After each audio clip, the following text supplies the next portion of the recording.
अस्सलामुअलैकुम। दायरे स्कूल बल्दिया town campus से मैं हूं आपका मैथ का टीचर। आज हम पढ़ रहे हैं ग्रेड 4 की मैथ। यूनिट हमारा है unit 1 numbers and arithmetic operation.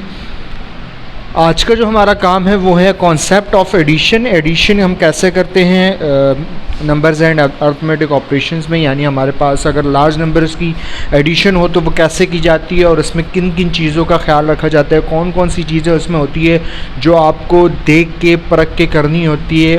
वो चीज़ें अगर ना हो तो आपका सवाल या आपके नंबर्स जो है वो कट सकते हैं।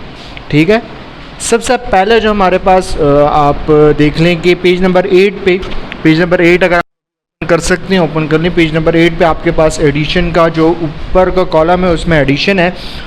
उसमें आपको कुछ लाइंस दी हुई है। लाइंस में सबसे पहली लाइन जो उसने ऊपर लिखी हुई है कह रहा है adding a big numbers you must remember कि आप जो है वो कॉलम्स का ख्याल रखें। कॉलम्स क्या होते हैं उसने ज़िक्र किया है कि ऐड करते हुए आपने कॉलम्स का ख्याल रखना है। हमने प्लेस वैल्यू चार्ट पढ़ा था, उसमें हमारे पास एक कॉलम था यूनिट्स का, एक था थाउजेंड्स का, इसके आगे मिलियंस और आगे कॉलम्स होते हैं। फ़िलहाल हमारा मेरे ख्याल से सिर्फ 6 डिजिट नंबर के लिए हमारे पास यूनिट्स और थाउजेंड्स का कॉलम था। ठीक है, अब यूनिट्स में हमारे पास कौन कौन सी चीज़ें थी? एक था वंस यानी यूनिट, दूसरा था टेंस, तीसरा था 100। थाउजेंड में हमारे पास था 1000, 10,000 और 100,000। ठीक है, पहला कॉलम यूनिट का, दूसरा कॉलम 1000 का। उसने कहा है कि आपने कॉलम्स का बहुत ख्याल रखना है एडिशन करते हुए। अब कॉलम्स का ख्याल हमने रखना क्यों है? वैसे वो इसलिए कि एडिशन में हमने यूनिट के नीचे यूनिट लिखना होता है, टेंस के नीचे टेंस, 100 के नीचे 100, इसी तरह 1000 के नीचे 1000, 10,000 के नीचे 10,000 और 100,000 के नीचे 100,000। क्यों? क्योंकि यूनिट हमेशा यूनिट से ऐड होता है, टेंस हमेशा टेंस से होता है। ये नहीं है कि आपका यूनिट है आपने उसको 1000 से ऐड कर दिया और 1000 को 10,000 से ऐड कर दिया, ऐसा कुछ नहीं है। यूनिट को यूनिट से, टेंस को टेंस से, यानी आपने हर एक डिजिट की प्लेस वैल्यू का बहुत ख्याल रखना है। प्लेस वैल्यू जो है वो बहुत ज़रूरी होती है एडिशन में। ठीक है, मिसाल के तौर पे मेरे पास एक नंबर है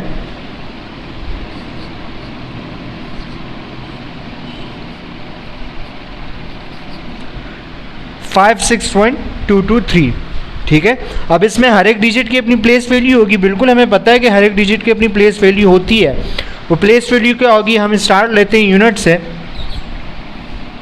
3 2 2 1 6 5। ठीक है, हमने इसको पुट कर दिया प्लेस वैल्यू चार्ट में, तो हमें मालूम हुआ कि 3 की जो प्लेस वैल्यू वो यूनिट है, 2 की टेंस है, इसी तरह ये 100, ये 1000, ये 10,000 और ये 100,000। अगर आपने देखा हो जो मैंने नंबर लिखा है इसमें मैंने 22 के बाद एक स्पेस दिया है। स्पेस क्यों दिया है? क्यों? क्योंकि ये जो मेरी 3 वैल्यूज़ हैं ये मेरे पास यूनिट का कॉलम में आ रही हैं और इन 3 वैल्यूज़ के बाद कॉलम चेंज हो रहा है। तो कॉलम चेंज को मैं फिगर में कैसे शो करूँगा? मैं उन दोनों के दरमियान स्पेस दे दूँगा, तो पढ़ने वाला, देखने वाला, समझने वाला ये समझ जाएगा कि यहाँ के बाद कॉलम चेंज हो रहा है। ठीक है, तो ये स्पेसिंग इसका आपने एडिशन में बहुत ख्याल रखना है, प्लेस वैल्यूज़ का बहुत ख्याल रखना है। अब एक दूसरी वैल्यू मैं लेता हूँ 9391116। ये मैंने दूसरी वैल्यू ले ली। इसको भी अगर मैं प्लेस वैल्यू चार्ट में पुट करूँ, प्लेस वैल्यू चार्ट में पुट करने स्टार्ट करता हूँ मैं राइट हैंड साइड से 61939। अब देखें मुझे पता चल गया कि इसमें 6 क्या है? यूनिट है। इसी तरह 1 टेंस है, 100,000, 10,000 और 100,000। मैंने यहाँ यूनिट को यूनिट के नीचे लिखा है, टेंस को टेंस के नीचे, 100 को हंड्रेड्स के नीचे और इसी तरह हर एक को उसकी प्लेस वैल्यू के नीचे प्रॉपरली लिखा है। इसी तरह आपने सेम लिखना है जब आप एडिशन करेंगे। ठीक है, देखिए स्पेस इसमें दोनों में मौजूद है, क्यों? क्योंकि कॉलम चेंज हो रहा है। जहाँ कॉलम चेंज होगा आपने स्पेस देना है, स्पेसिंग का और प्लेस वैल्यूज़ का बहुत ध्यान रखना है। एडिशन कर लेते हैं इसकी, कैसे होती है? 3 और 6 9, 2 और 1 3, 2 और 1 3, 1 एंड 9 0 और 1 ऊपर आ गया, ठीक है। 10 हुआ था, 0 हमने नीचे लिखा, 1 ऊपर ले गए। 9 और 3 6 और 3 9 और 1 10 हो गया, 0 नीचे 1 ऊपर। 5 और 1 6, 6 और 9 15, ठीक है। Is it clear? आपको क्लियर हो गया? जिस तरह हमने स्पेसिंग यहाँ क्वेश्चंस में दिए हैं उसी तरह इसके आंसर में भी आपने स्पेस देना है। अब ये आंसर आपका कहाँ चला गया? आंसर मिलियंस में चला गया। तो देखिए 5 और 1 में भी मैंने स्पेस दिया है। क्यों दिया है? क्योंकि यहाँ 5 तक 10 100,000 है, उसके बाद कॉलम चेंज हो रहा है, उसके बाद मिलियन का कॉलम शुरू हो रहा है, तो 1 मिलियन में चला गया, इसलिए इसको हमने अलग से लिखा है। 3 का कॉलम और 1 का अलग से एक कॉलम, ठीक है। ये हमारे पास सिंपल एडिशन है। अब एक और एडिशन होती है, मिसाल के तौर पे आपको अगर 2 वैल्यूज़ दीजिए तो आपको प्रॉपर बना के दिया होगा।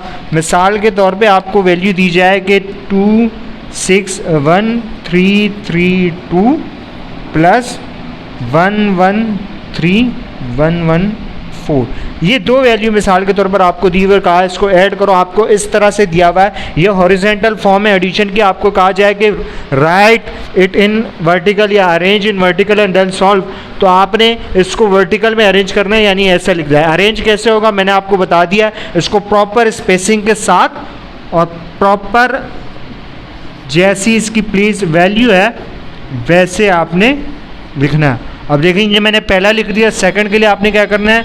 यूनिट के नीचे यूनिट, 10 के नीचे 10, 100 के नीचे 100, फिर से 1000 के नीचे 1000, 10,000 100,000, ठीक है। स्पेसिंग का प्रॉपर ख्याल रखना है। उसके बाद एडिशन तो सिंपल है, आपको आ जाएगी। अब एडिशन के कॉन्सेप्ट में एक और चीज़ होती है। मिसाल के तौर पे आपको एक क्वेश्चन दिया जाए और कहा जाए कि 2000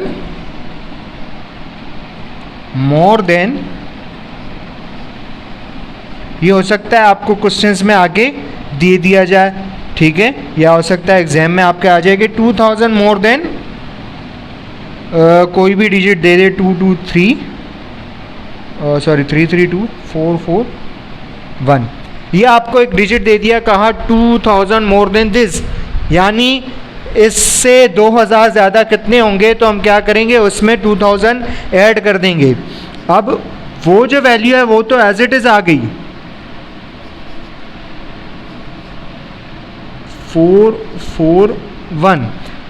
अब 2000 है, इसको स्टार्ट लेंगे हम यूनिट से। इसका यूनिट क्या है? 0, तो यूनिट के नीचे यूनिट, 10 के नीचे 10, 100 के नीचे 100 और 1000 के नीचे 1000। इसको यूँ लिखना है, उसके बाद इसको सॉल्व करना है, यानी 1 4 4 2 और 2 4 3 और 3, ठीक है।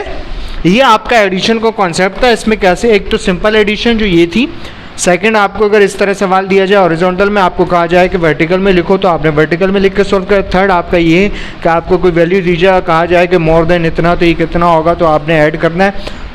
अब ये तो आपको वो मैंने करवा दिया। इन सब में जो सबसे अहम चीज़ है वो क्या है, वो उसने बुक में भी लिखा हुआ है, वो उसने यहाँ भी लिखा हुआ है। एक तो सबसे पहली अहम चीज़, आपने स्पेसिंग और प्लेस वैल्यू का बहुत ख्याल रखना। Correct spacing, correct place value आपके सवाल को खूबसूरत भी करती है और आपके सवाल को अच्छा भी करती है, आपके सवाल को बेहतर भी करती है, आपका जवाब भी वाज़ेह हो जाता है, ठीक है।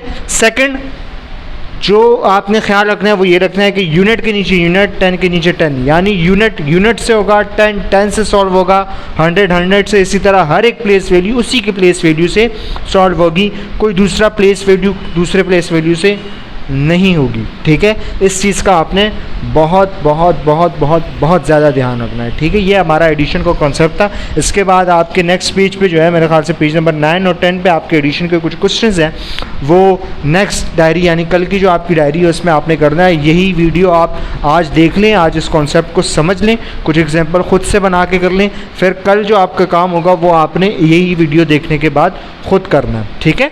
अल्हम्दुलिल्लाह हमारा आज का लेक्चर कंप्लीट हुआ। मिलते हैं अगले लेक्चर में। अल्लाह हाफिज़।